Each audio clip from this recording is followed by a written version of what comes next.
వాణి శివ బాబా మది మదికి వినిపించెదము. అంధకార జగతిలో అంధకార జగతిలో జ్ఞాన జ్యోతిని వెలిగించెదము. నీ వాణి శివ బాబా మది మదికి వినిపించెదము.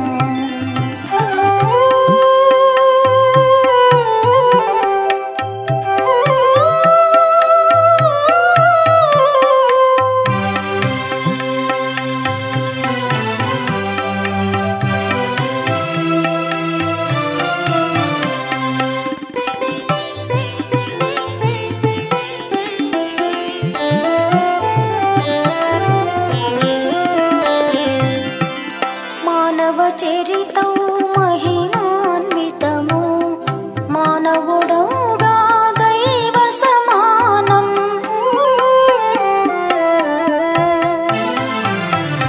విశ్వమంత నిన్ను గుర్తించెదరు, నీ దివ్య గుణములే కీర్తించెదరు. జ్ఞాన సాగరుని అమృత వర్షం, జ్ఞాన సాగరుని అమృత వర్షం విశ్వమంతా కురిపించెదము. నీ వాణి శివ బాబా మది మదికి వినిపించెదము.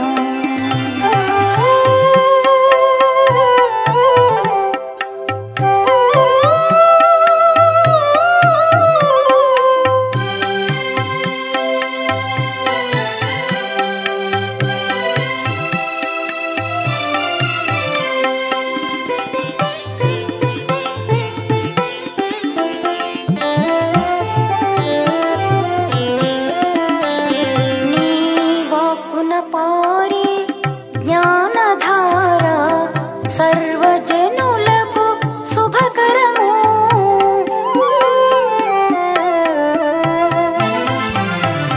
సుఖమయమౌగా ఈ లోకం, అద్భుత ప్రేమే ఎల్లరి మది నుండు.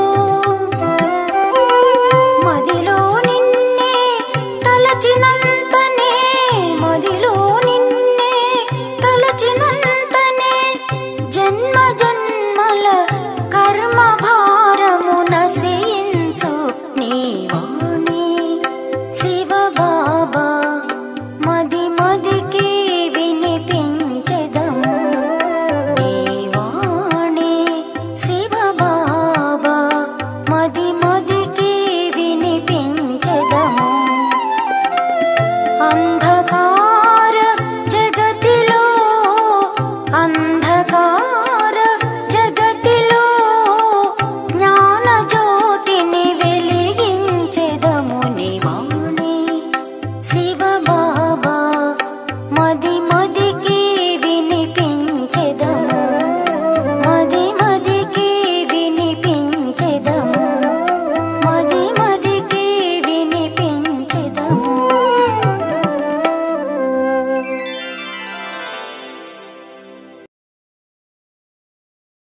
ఓం శాంతి. మధురమైన పిల్లలారా, మీ యోగ బలంతో మొత్తం సృష్టినంతా పావనంగా చేయాలి. మీరు యోగ బలంతోనే మాయపై విజయం పొంది జగజ్జీతులుగా అవ్వగలరు. ప్రశ్న: తండ్రి పాత్ర ఏది? పిల్లలైన మీరు ఆ పాత్రను ఏ ఆధారంతో తెలుసుకున్నారు? జవాబు: తండ్రి పాత్ర అందరి దుఃఖాలు హరించి సుఖం ఇవ్వడం, రావణ సంకెళ్ల నుండి విడిపించటం. తండ్రి వచ్చినప్పుడు భక్తి అనే రాత్రి పూర్తవుతుంది. తండ్రి స్వయంగా మీకు తన పరిచయాన్ని, వారిచ్చే వారసత్వం పరిచయాన్ని ఇస్తూ ఉన్నారు. ఒక తండ్రిని తెలుసుకోవటం ద్వారా మీరు సర్వస్వము తెలుసుకుంటారు. పాట: నీవే తల్లివి, నీవే తండ్రివి. ఓం శాంతి. పిల్లలైన మీరు ఓం శాంతి అర్థాన్ని తెలుసుకున్నారు. మనమంతా ఆత్మలము. ఈ సృష్టి నాటకంలో మంది ముఖ్యమైన పాత్ర. తండ్రి మనకి చెప్తూ ఉన్నారు, పాత్ర చేసేది ఎవరు? ఆత్మ శరీరాన్ని ధరించి పాత్ర చేస్తుంది. అందుకే బాబా ఇప్పుడు పిల్లలను ఆత్మాభిమానిగా చేస్తూ ఉన్నారు. ఇంతకాలం దేహాభిమానంగా ఉండేవారు. ఇప్పుడు స్వయాన్ని ఆత్మగా భావించి తండ్రిని స్మృతి చేయాలి. డ్రామా ప్లాన్ అనుసారం తండ్రి వచ్చారు. తండ్రి రాత్రి సమయంలోనే వస్తారు. తండ్రి వచ్చే తిథి తారీఖు ఎవ్వరికీ తెలియదు. లౌకిక జన్మ తీసుకునే వారికి తిథి తారీఖు ఉంటాయి. వీరేమో పారలౌకిక తండ్రి, వీరికి లౌకిక జన్మ లేదు. కృష్ణుని జన్మతిథి తారీఖు సమయము మొదలైనవి తెలుపుతారు. కానీ వీరిది దివ్య జన్మ అని అంటారు. తండ్రి వీరిలో ప్రవేశించి ఇది అనంతమైన డ్రామా అని అర్థం చేయిస్తూ ఉన్నారు. దీనిలో అర్ధకల్పం రాత్రి, రాత్రి అంటే గాఢ అంధకారము వ్యాపించినప్పుడే తండ్రి వస్తారు. తండ్రికి తిథి తారీఖులు లేవు. ఇప్పుడు భక్తి కూడా తమో ప్రధానంగా ఉంది. అర్ధకల్పం అనంతమైన పగలుగా ఉంటుంది. బ్రహ్మలో తండ్రి ప్రవేశించి స్వయంగా చెప్తూ ఉన్నారు. గీతలో కూడా భగవానువాచ అని ఉంది. మనుషుల్ని భగవంతుడని అనేందుకు వీలు లేదు. కృష్ణుడు కూడా దైవీ గుణాలు కల ఒక మానవుడే. ఇది మనుష్యలోకము, దేవలోకము కాదు.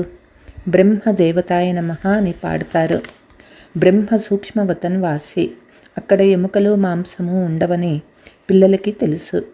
అది సూక్ష్మమైన తెల్లని ఛాయ లాంటి శరీరము. ఆత్మ మూలవతనంలో ఉన్నప్పుడు ఆత్మకు నీడలాంటి సూక్ష్మ శరీరము ఉండదు. రక్త మాంసాల శరీరం కూడా ఉండదు. ఈ విషయము మానవ మాతృలకెవ్వరికీ తెలియదు. తండ్రే వచ్చి ఇవన్నీ వినిపిస్తూ ఉన్నారు. బ్రాహ్మణులు మాత్రమే వింటారు, ఇతరులు ఎవ్వరూ వినరు. భారతదేశంలోనే బ్రాహ్మణ వర్ణం ఉంటుంది. అది కూడా పరంపిత పరమాత్మ ప్రజాపిత బ్రహ్మ ద్వారా బ్రాహ్మణ ధర్మాన్ని స్థాపించినప్పుడు మాత్రమే ఉంటుంది. వీరిది రచయిత అని కూడా అనరు. వీరు నూతన రచన ఏమీ చేయరు.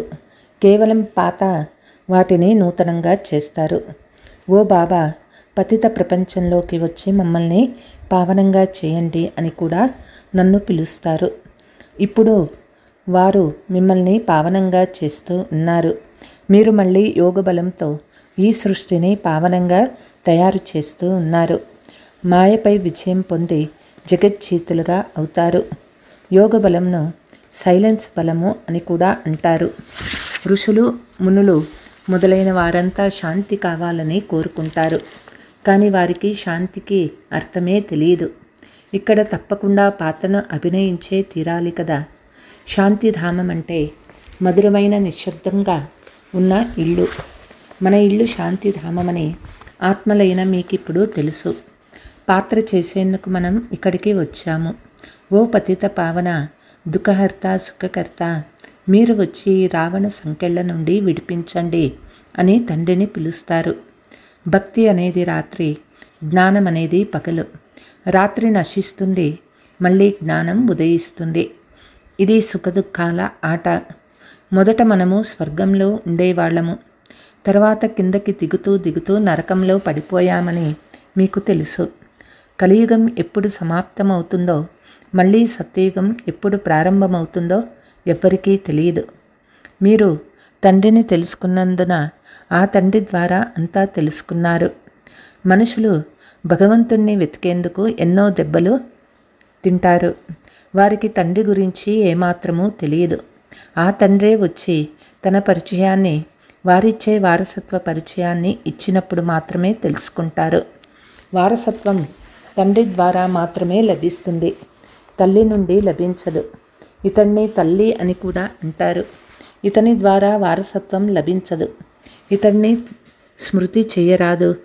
బ్రహ్మ, విష్ణు, శంకర్లు కూడా శివుని పిల్లలే.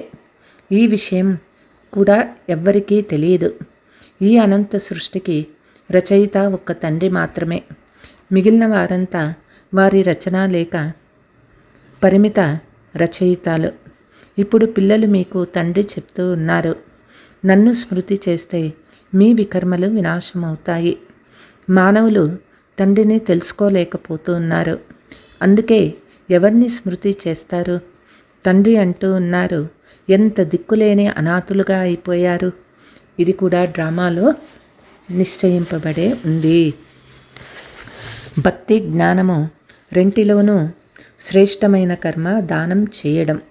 భక్తి మార్గంలో ఈశ్వరార్థం దానం చేస్తారు. ఎందుకు? ఏదో ఒక కోరిక వారిలో తప్పకుండా ఉంటుంది. ఎటువంటి కర్మ చేస్తామో అటువంటి ఫలము మరో జన్మలో పొందుతామని భావిస్తారు. ఈ జన్మలో చేసిన దానికి ఫలము మరొక జన్మలో పొందుతారు. జనం జన్మాంతరాలకు పొందలేరు. ఒక్క జన్మకు మాత్రమే ఫలం లభిస్తుంది. అన్నిటికంటే శ్రేష్టమైన కర్మదానం చేయడం. దానం చేయువారిని పుణ్యాత్ములని అంటారు. భారతదేశాన్ని మహాదాని అని అంటారు. భారతదేశంలో ఎంత దానం చేస్తారో అంత ఏ ఇతర ఖండంలో చేయరు. తండ్రి కూడా వచ్చి పిల్లలకు దానం ఇస్తారు. పిల్లలు కూడా తండ్రికి దానం ఇస్తారు. బాబా మీరు వస్తే మా తనువు, మనస్సు, ధనము సంపూర్ణంగా సమర్పిస్తామని అంటారు. మీరు తప్ప మాకు ఎవ్వరూ లేరు అని అంటారు. నన్ను హెవెన్లీ గాడ్ ఫాదర్ అని అంటారు. అంటే స్వర్గస్థాపన చేసేవాడిని.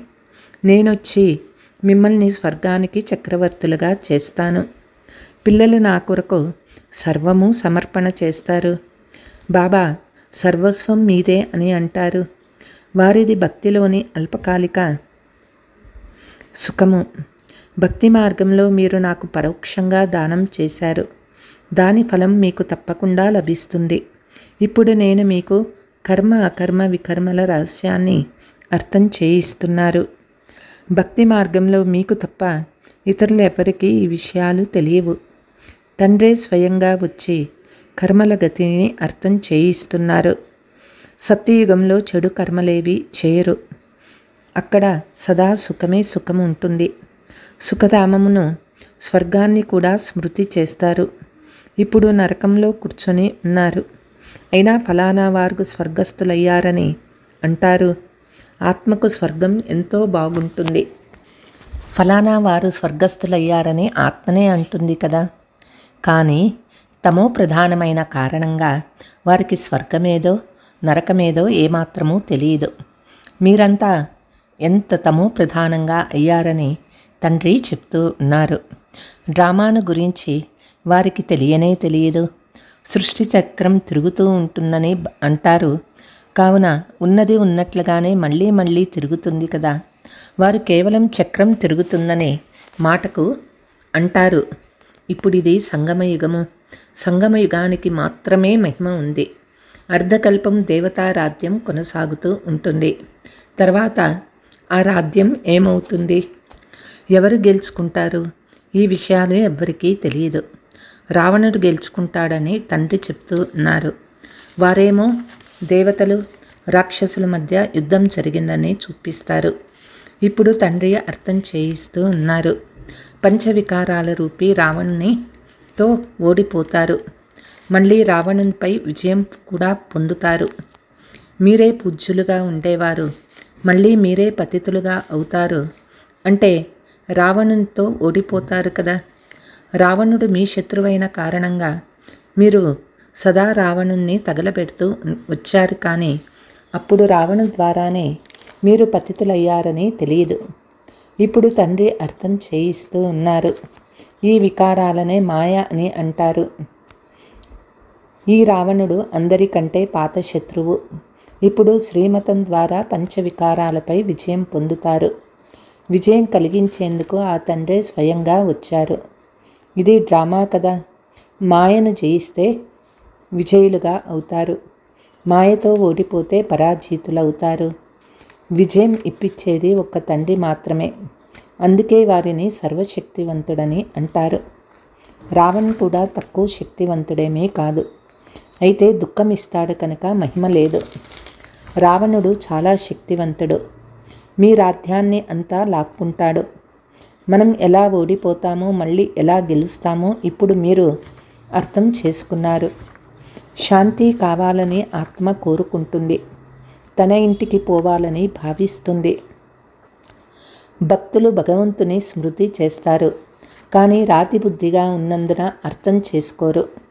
భగవంతుడు మనకు తండ్రి, అందువల్ల తండ్రి నుండి వారసత్వం తప్పకుండా లభిస్తుంది. కానీ ఎప్పుడు లభిస్తుందో మళ్ళీ ఎలా పోగొట్టుకుంటామో ఎవ్వరికీ తెలియదు. ఈ బ్రహ్మ శరీరం ద్వారా మీకు అర్థం చేయిస్తున్నానని తండ్రి చెప్తూ ఉన్నారు. నాకు కూడా అవయవాలు కావాలి కదా, నా సొంత కర్మేంద్రియాలు లేవు. సూక్ష్మవతనంలో కూడా కర్మేంద్రియాలు ఉంటాయి, కానీ మూగ సినిమాలలో వలె కదలికలు మాత్రమే ఉంటాయి, మాటలు ఉండవు. ఈ మూగ సినిమాలు మరియు శబ్దమున్న సినిమాలు వచ్చినప్పటి నుంచి తండ్రికి కూడా అర్థం చేయించటం సులభమైపోయింది. వారిది బాహుబలము, మనది యోగబలము. అన్నదమ్ములిద్దరూ పరస్పరం కలుసుకుంటే విశ్వంపై రాజ్యపాలన చేస్తారు.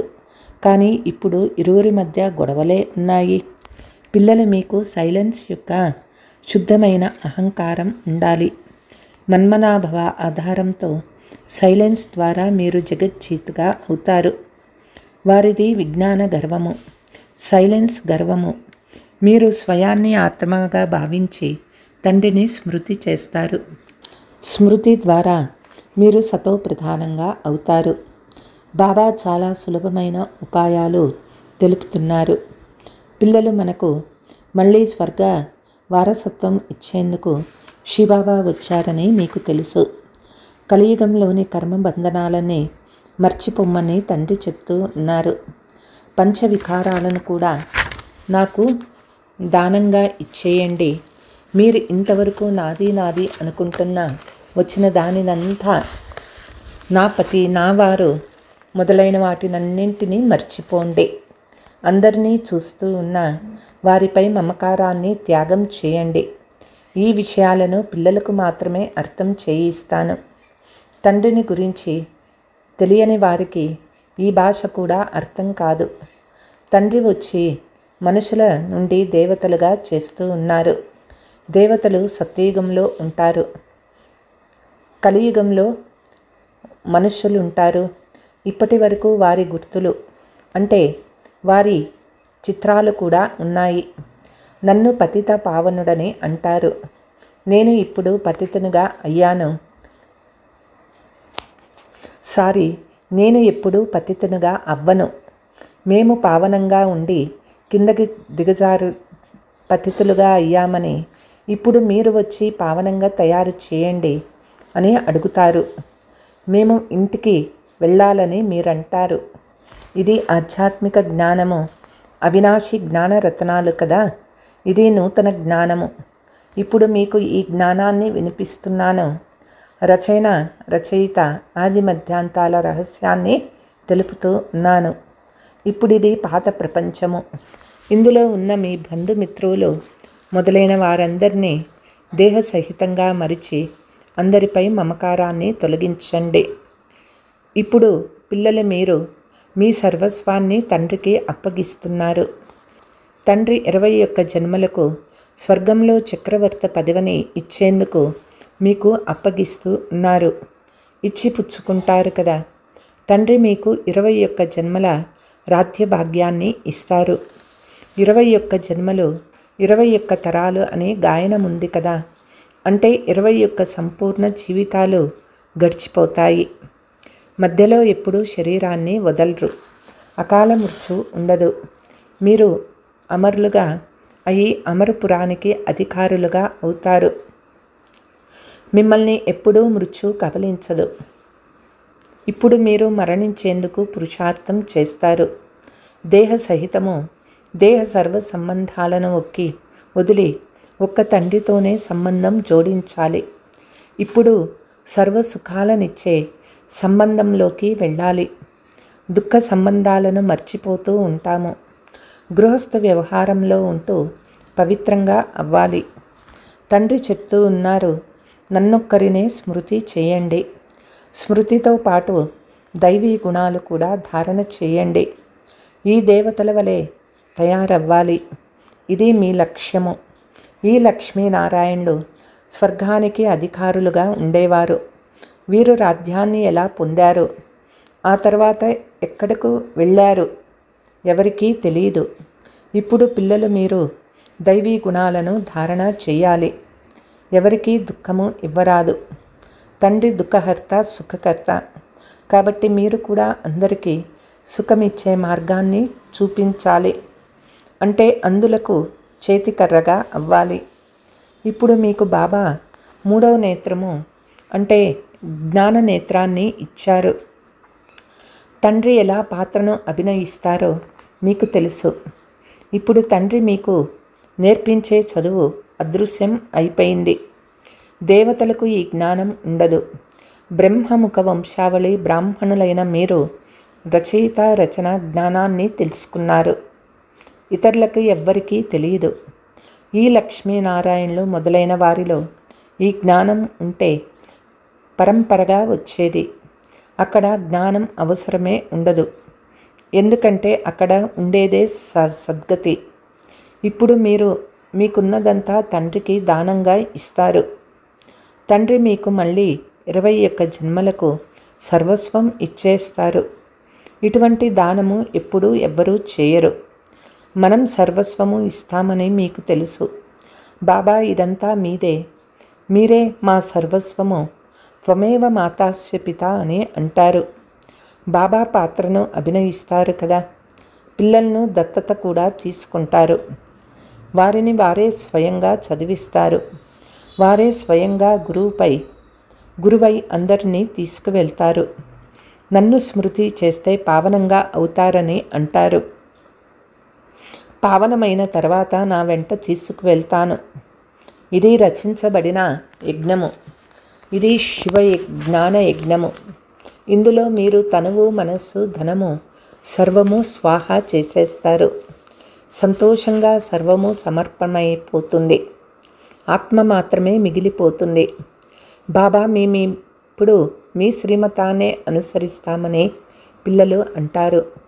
తండ్రి చెప్తూ ఉన్నారు, గృహస్థ వ్యవహారంలో ఉంటూ పవిత్రంగా అవ్వాలి. 60 సంవత్సరాల వయసు వచ్చినప్పుడు వానప్రస్థావస్థకు వెళ్ళే ఏర్పాట్లు చేసుకుంటారు. కానీ వాపస్ వెళ్ళేందుకు ఎవరూ ప్రయత్నించరు. ఇప్పుడు మీరు సద్గురువు నుండి మన్మనాభవ మంత్రాన్ని తీసుకుంటున్నారు. భగవాను వాచ, మీరు నన్ను స్మృతి చేస్తే మీ వికర్మలు వినాశమవుతాయి. ఇప్పుడు అందరిది వానప్రస్థావస్థ అని శివబాబాను స్మృతి చేయండని ఇప్పుడు మీ ఇంటికి వెళ్ళాలని అందరికీ చెప్పండి. अच्छा मीठे मीठे सिकीलते बच्चों प्रति मात पिता बाप दादा का याद प्यार और गुड मॉर्निंग. रूहानी बाप की रूहानी बच्चों को नमस्ते. रूहानी बच्चों की रूहानी मात पिता बाप दादा को याद प्यार गुड मॉर्निंग नमस्ते. ధారణ: కలియుగంలోని సర్వకర్మ బంధనాలను బుద్ధి ద్వారా మరిచిపోయి పంచవికారాలను దానం చేసి ఆత్మను సతో ప్రధానంగా చేసుకోవాలి. ఒక్క సైలెంట్ శక్తి యొక్క శుద్ధ అహంకారంలో మాత్రమే ఉండాలి. ఈ రుద్రజ్ఞాన యజ్ఞంలో తనువు, మనస్సు, ధనాలను సంతోషంగా సమర్పించి సఫలం చేసుకోవాలి. ఈ సమయంలో సర్వము తండ్రికి అప్పగించి 21 జన్మల చక్రవర్తి పదవిని తండ్రి నుండి తీసుకోవాలి. వరదానము: ఆవేశం యొక్క అంశాన్ని కూడా త్యాగం చేసే స్వమాన్ధారి పుణ్యాత్మ భవ. స్వమాన్ధారి పిల్లలు అందరికీ గౌరవం ఇచ్చే దాతగా ఉంటారు. దాత అంటే దయాహృదయులు. వారిలో ఎప్పుడూ ఎటువంటి ఆత్మ పట్ల సంకల్పంలో కూడా ఆవేశం ఉండదు. ఇది ఇలా ఎందుకు, ఇలా చేయరాదు, ఇలా జరిగి ఉండరాదు, జ్ఞానం ఇలా చెప్తుందా, ఇది కూడా సూక్ష్మమైన ఆవేశం యొక్క అంశము. కానీ స్వమాన్ధారి పుణ్య ఆత్మలు కింద పడిన వారికి పైకి ఎత్తుతారు, సహయోగులుగా చేస్తారు. వీరు వారి కర్మభోగ ఫలాన్ని అనుభవిస్తున్నారు, చేశారు కనుక తప్పకుండా పొందుకుంటారు. వీరు కింద పడాల్సిందే అనే సంకల్పం కూడా చేయరు.